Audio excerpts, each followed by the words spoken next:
Assalomu alaykum hammaga. Bugungi videomizda biz IELTS imtihonini sizlar bilmagan faktlari haqida gaplashamiz. Birinchi bo'lib, eng mashhur ingliz tili imtihoni qanaqa qilib yaratilganligi haqida ozroq gaplashamiz. IELTS o'zi 1980-yilda asos topgan va u boshida ELTS English Language Testing Service bo'lib nomlangan. Bu Buyuk Britaniyaga kelgan xorijiy talabalarni ingliz tili bilimini tekshirish uchun yaratilgan. Keyinchalik 1989-yilda u universal bo'lib, barcha dunyoga ishlatishga qo'llash mumkin bo'lishi uchun IELTS sistemasi ishlab chiqilgan. IELTS o'zi to'liq nomi International English Language Testing System deb nomlanadi.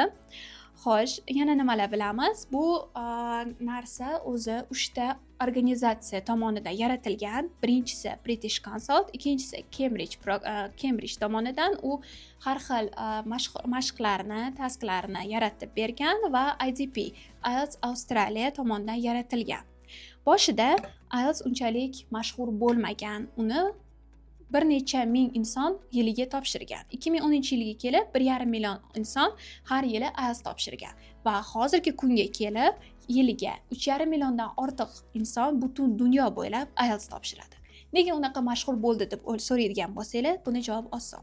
Chunki bu IELTS sistemasi faqatgina grammatikani emas, balki sizlarning gaplashish qobiliyatingizni ham tekshirib beradi. Undan tashqari butun dunyoda barcha universitetlar bu sertifikatni qabul qiladi.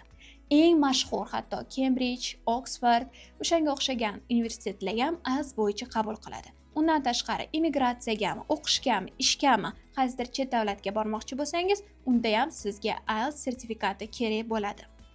Xo'sh, keling keyingi qismga o'tamiz. Bu bo'lsa IELTS turlari. IELTS turi ikkita. Bu akademik, o'qish uchun, universitetlar uchun sertifikat va General Training. Bu agar siz boshqa davlatga immigratsiya qilmoqchi bo'lsangiz, siz ayni IELTSning General Training sistemasi bo'yicha topshirasiz. IELTS strukturasi. IELTS strukturasi 4 ta sectiondan iborat. Bu listening, reading, writing va speaking. Listeningga yarim soat, readingga 60 minut, writingga 60 minut va speakingga 15 minutgacha vaqt ajratiladi. Va IELTSdan siz hech qachon yiqilmaysiz, fail bo'lmaysiz. Uni o'rniga siz 1 dan 9 gacha ball olasiz. Agar sizda qaysidir section o'xshamasa, siz shunchaki ballingiz yuqori emas, past chiqadi. Odatda hamma universitetlar 6,5 dan 7,5 gacha talab qiladi va eng qiziqarli tomoni IELTS sertifikatini 140 ta davlat qabul qiladi.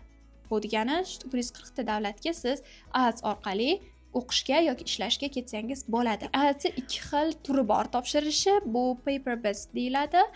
Qog'ozda topshiriladi, ya'ni siz ofitsialniy 1600 ta ofitsialniy o'zini joylari bor, sentrlari, o'sha sentrga borib qog'ozda topshirasiz har bittasini.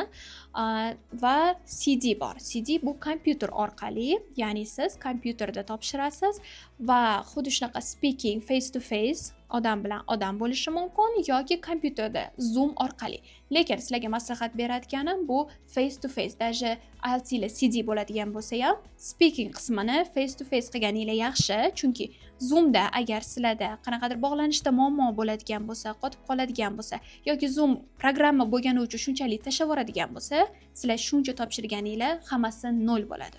O'shaning uchun maslahatim baribir face to face topshirgan yaxshi. Va bilasizlarmi, nimaga bizani o'zbekistonlik talabalarimiz boshqa dunyodagi talabalarga nisbatan pastroq ball olishadi? Chunki biza IELTS javoblarini yodlashga harakat qilamiz. Iltimos, unaqa qilmanglar. Chunki bu yodlanadigan imtihon emas. Bu odammi, sizlarni qanaqa dunyoqarashinglar bor, qaysi sohalarni bilasizlar, shuni ham tekshiradi. O'shaning uchun reading qilayotganinglarda har xil maqolalarni o'qinglar. O'zingizlarni rivojingizga ham yaxshi, anaqalarni ham, ballinglarni ham ko'tarib berishga ham yordam beradi. Listeningda ham har xil podkastlarni eshitinglar. Har xil doiradan bo'lsa, mayli sizlar ekonomikani yaxshi tushunmanglar yoki texnologiyani yaxshi tushunmanglar, baribir eshitinglar. Sizlarga qanaqadir informatsiya yetib keladi. Bu sizlarga kelajakda yana foyda bo'lib qoladi. Va oxirgi beradigan maslahatim sizlarga bu time managementni o'rganinglar. Ya'ni vaqtinglarni to'g'ri taqsimlash. ayni ko'pchilikda muammo nimada? Man voy qildim, prosta javoblarni o'tkazishga ulgurmadim, man buni raytingga yozishga ulgurmadim. O'shaning uchun IELTSga tayyorlanayotgan payt juda ham muhim qism bu time management, vaqtinglarni to'g'ri taqsimlash. Sizlar IELTS haqida yana qanaqa qiziqarli faktlarni bilasizlar va agar o'zingizlar IELTS topshirgan bo'lsanglar, IELTS topshirmagan boshqa insonlarga qanaqa maslahat bergan bo'lardinglar? Kommentariyada yozib qoldiring.